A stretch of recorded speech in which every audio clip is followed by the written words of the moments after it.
Iran पर हमला तो कर दिया, अब इस बात से घबरा रहा इजराइल, जारी किया अलर्ट।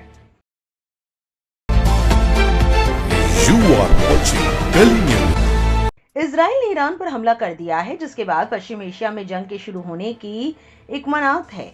हमला करने के बाद इजराइल घबराया हुआ है। नेतन्याहू और उनकी सेना इस फिक्र में है कि ईरान कैसे हमला करने वाला है। मीडिया रिपोर्ट्स के मुताबिक इजरायली सेना ने अपने एयर डिफेंस सिस्टम को एक्टिवेट किया हुआ है। उनका मानना है कि ईरान ड्रोन या फिर मिसाइल से हमला कर सकता है। तेल अवीव का बेन गुरियन एयरपोर्ट अगले आदेश तक बंद कर दिया गया है। इजराइल की वायुसेना और मिसाइल रक्षा प्रणाली को पूरी तरह अलर्ट पर रखा गया है। इजरायली रक्षा मंत्री इजराइल काट्ज ने कहा कि ईरान पर इजराइल के इस हमले के बाद जल्दी मिसाइल और ड्रोन से जवाबी हमला हो सकता है। IRGC सिर्फ सैन्य संगठन नहीं बल्कि ईरान के शासन की ताकतवर ब्रांच है।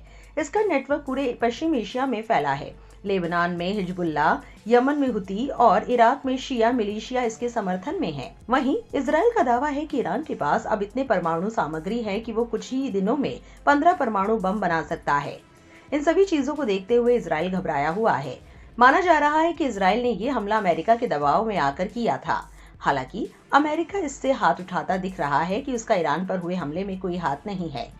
इस मामले में सोशल मीडिया पर जनता का क्या कहना है, आप भी देखिए कुछ रिएक्शंस। क्रांति कुमार नाम के एक शख्स ने अपने पोस्ट में लिखा, आज ईरान के परमाणु ठिकानों पर हमला कर दिया और ईरान के 2 बड़े सैनिक अधिकारों के अलावा 2 बड़े परमाणु वैज्ञानिकों को मार गिराया। अमेरिका के बड़े नेताओं ने ट्वीट किया है, अमेरिका स्टैंड विद इजराइल।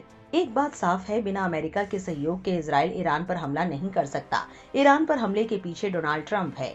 पत्रकार गुरप्रीत ने लिखा, जैसा मैंने कहा था, ईरान का सर्वोच्च नेता अयातुल्ला अली खामेनेई पीछे नहीं हटेगा और अब मामला बढ़ेगा, वैसा ही हो रहा है। इजरायली सेना के मुताबिक ईरान ने इजराइल की ओर करीब 100 ड्रोन दागे हैं। सेना हाई अलर्ट पर है और सभी ड्रोन को इंटरसेप्ट करने की कोशिश जारी है। फिलहाल तो खेमनेई पीछे हटता नजर नहीं आ रहा है, आगे का हालात बताएंगे। इजराइल द्वारा ईरान पर किए गए हमले पर कई देशों ने इजराइल को झटका दिया है। सऊदी अरब ने अपने आधिकारिक बयान में कहा, भाई जैसे देश पर हमला संप्रभुता और क्षेत्रीय सुरक्षा को कमजोर करता है। ये अंतर्राष्ट्रीय कानूनों और मानदंडों का स्पष्ट उल्लंघन है। ओमान की तरफ से जारी बयान में कहा गया, ओमान सल्तनत इस्लामी गणतंत्र ईरान के खिलाफ इजराइल के जघन्य सैन्य आक्रमण की निंदा करता है। बड़ा सवाल ये है, क्या ये मुल्क केवल निंदा करेंगे या बुरे समय में ईरान के साथ भी आएंगे? पत्रकार काविश अजीज ने लिखा, इजराइल ने ईरान पर हमला किया, ईरान ने भी इजराइल पर जवाबी कार्रवाई की। पता नहीं कैसा आदमी है ये, सिर्फ लड़ाई झगड़ा जंग में ही सबको उलझाए हुए है। ऐसा लगता है इंसानों के खून का प्यासा है। अमरीश मिश्रा नाम के एक यूजर ने इस पर लिखा, इजराइल ने ईरान पर फिर से हमले किए। तेहरान, उर्मिया, मरागे और अहवाज पर हमले हुए। फोर्स न्यूज एजेंसी ने पुष्टि की है कि chief of staff major general Mohammad Bagheri की भी हत्या कर दी गई।